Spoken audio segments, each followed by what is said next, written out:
dengan segala hormat, saya mengharapkan Pak Habibie ini di usia yang sudah di atas 70-an tetap untuk konsisten untuk memikirkan negara dan bangsa, utamanya menyangkut masalah pengembangan sumber daya manusia.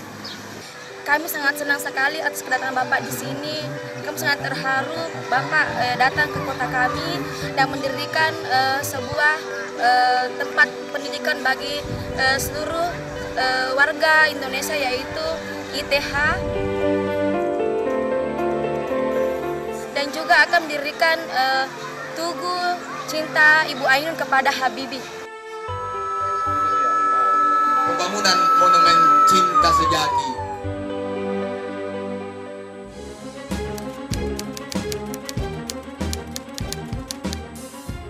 Pak Habibie, saya ingin kita melihat ini gambar waktu pulang kemarin, B.J. Habibie dieluk-elukan begitu banyak warga di Parepare.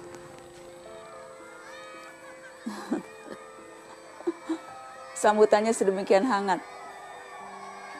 Apakah Pak Habibie merasa makin lama orang makin melihat Habibie dari kacamata yang lebih personal, Pak? Makin lama makin merasa dekat, apa karena kisah cinta dengan Ibu Ainun atau karena sebab lain, tapi makin lama orang rasanya makin akrab gitu dengan Pak Habibie? Merasakan itu juga? Karena dia merasakan dan yakin, dan itu benar, bahwa apa yang dicapai Habibie, dia juga bisa capai. Karena Habibie dulu juga besarnya kayak dia. Nah, itu memang kan saya bilang, saya pakai celana kolor juga, kolor, pakai sandal, dia tahu. Dan anak-anak itu, saya tidak malu mengatakan memang begitu kok keadaannya. Jadi karena itu, karena kedekatan itu? Karena orang merasa saya juga bisa seperti Habibie? Saya rasa demikian. Karena saya lihat dari mata mereka dan ucapan yang saya dengar. Ada dia bilang, salah satu yang menjaga saya mendengar Sulaiman itu, dia bilang, Pak, saya lihat tuh ada anak-anak, dia bilang, saya mau kayak dia nanti. Jadi dia identifikasikan, dan saya rasa harus demikian. Ini ada juga rekaman pada saat Pak Habibie ini berkunjung ke rumah masa kecil. Rumah masa kecil Habibie. Itu rumah masa kecil Habibie, itu rumah dinasnya. Rumah dinas orang tua, ayah? Ya, ayah. Saya tinggal sini sebelah ayah saya itu dokter. Nah, dokter sebelahnya lagi kepala PU-nya. Ya, saya tahu namanya Insinyur Semawi. Orang Jawa, dia generasinya Pak Ruseno mungkin. Dan dia itu istrinya orang Belanda.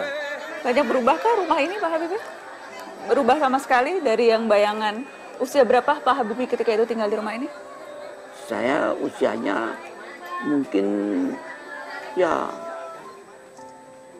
8, 9, karena 10 tahun saya tinggalkan Parepare. Nah, ini tempat tidurnya, ini saya tahu tempat tidurnya dari Masih besi. tempat tidur yang sama itu? Iya. Ya. Siapa yang tinggal di kamar ini waktu itu Pak? Ibunda atau Pak Habibie?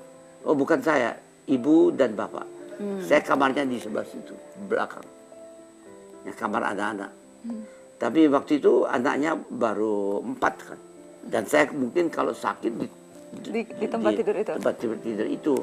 Jadi di sini meninggal adik saya. Namanya Buntarman, Ali Buntarman. Dan karena meninggal itu ibu saya tidak mau tinggal di rumah itu. Ditinggalkan, dia jual dengan segala perabotnya apa dia tidak mau.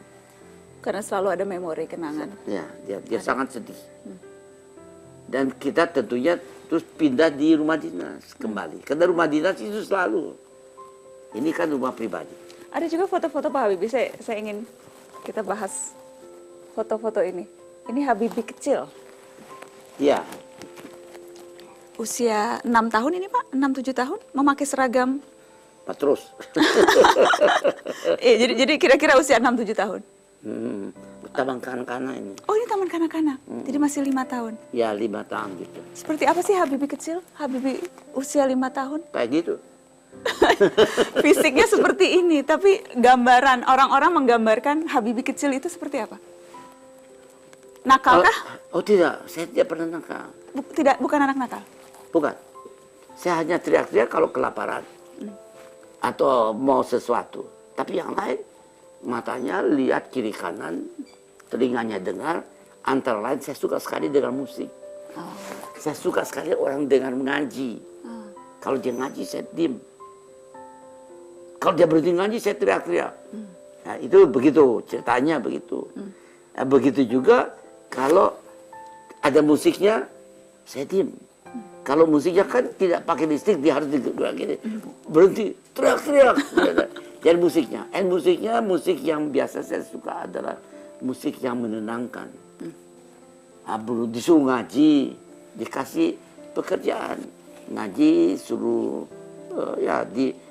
saya guru ngaji saya namanya Captain Arab.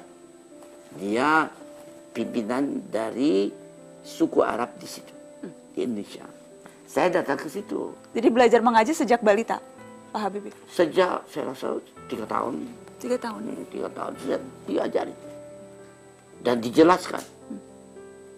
3 tahun, 4 tahun, dan situ ada tradisi. Kalau sampai ke Al-Fatihah, potong ayam.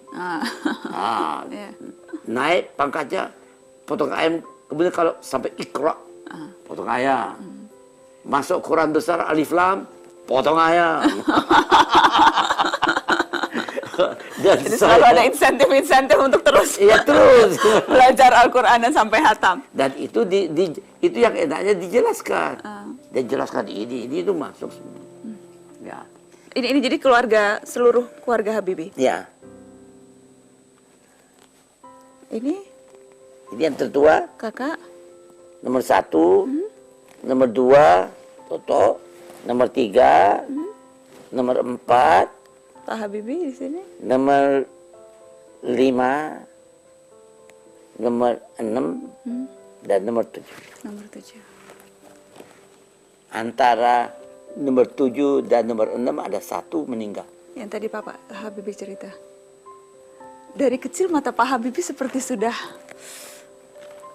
terbuka, seakan-akan berusaha mengatakan sesuatu dari bola mata ya, Pak Habibie? Ya rupanya begitu. Habibie kecil. Ini foto apa Pak? Ini apa yang? Ini saya disunat. Ini sunat. Ini Ini mengenakan. di Gorontalo. Oh, ini baju adat Gorontalo. Baju adat Gorontalo disunat. Tahun berapa Pak Habibie disunat? Usia? Saya usianya situ usia 9 tahun saya rasa. 9 tahun. 9 tahun atau 10 tahun. Karena saya naik kapal Khusus khusus ke Gorontalo. ke Gorontalo Untuk sunat. disunat. Dan ini foto seluruh keluarga. Ya, ini Ayahanda. ayah saya. Ini ibu saya.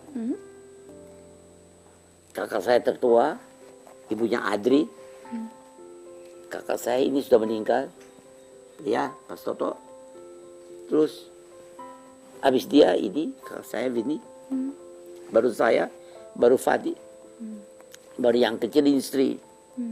Yayu belum lahir. Yang Demi paling apalagi, tapi yang paling belum lahir. 2 serta ini, 1 di antara meninggal.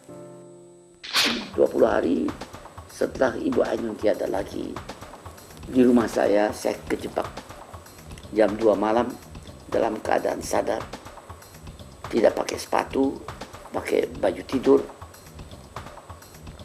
Sebagai anak kecil nangis cari Ainun.